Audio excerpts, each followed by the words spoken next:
Sachin ji sound सरकामा DJ master Sanjeev ji का mobile number है 9931311623।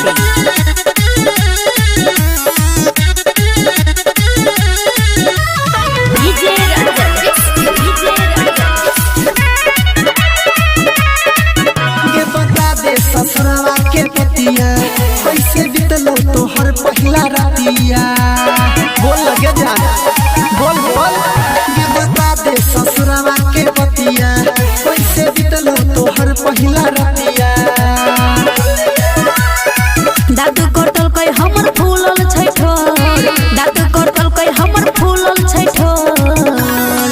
सैया रात में दहजुआ पलंग देखो तोर, सैया रात में दहजुआ पलंग देखो तोर, सैया रात में दहजुआ पलंग देखो तोर।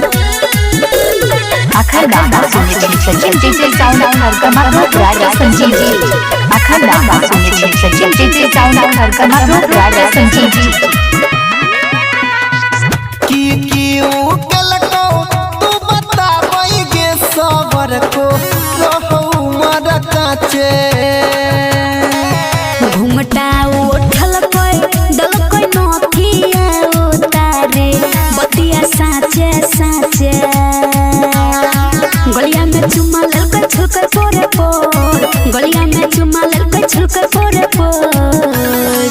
सैया रात में दहजुआ पलंग देखो तोर, सैया रात में दहजुआ पलंग देखो तोर, सैया रात में दहजुआ पलंग देखो तोर। बुझले रे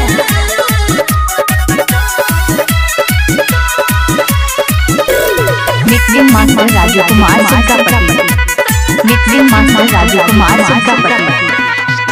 चोली खोलल को वाके छोड़ी दिल को खोली के बता दे कोनी। पाजा में धल कोई माजा लल कोई नी हमरा के राजा कोनी कोनी। धोके कोलैया रात दिल कोई मरोर, धोके कोलैया अनिल दिल कोई मरोर। सैया रात में दहजुआ पलंग देखो तोर, सैया रात में दहजुआ पलंग देखो तोर, सैया रात में दहजुआ पलंग देखो तोर। बुझल रे की कहियो। Sachin ji sound सरकामा DJ master Sanjeev ji का मोबाइल नंबर है 9931311623।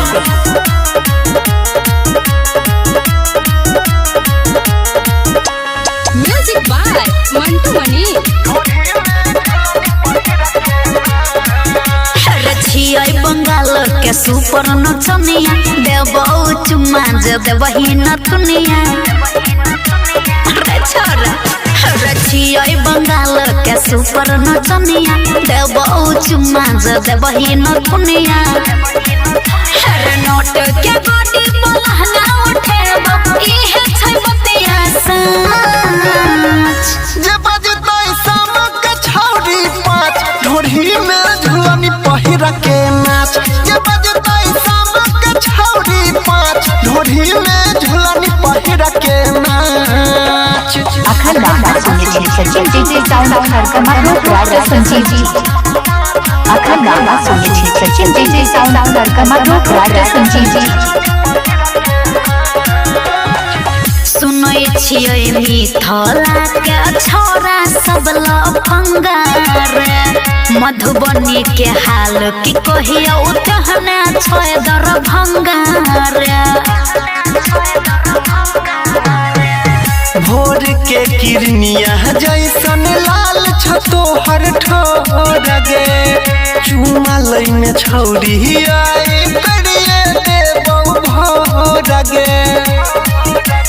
लेके हजरिया हम करैबो अपन जवनिया के जांच। जे बजतै समक छौरी पाँच ढोढ़ी में झुलनी पहिरा के नाच। जे बजतै समक छौरी पाँच ढोढ़ी में झुलनी पहिरा के नाच। मिक्सिंग मास्टर राजू कुमार जी का पति। मिक्सिंग मास्टर राजू कुमार जी का पति। म्यूजिक बाय मंटू मनी। देखिए के छोरा अब कोले बड़ा सरे चीज छय महंगा जोर करे नहीं पिया सरे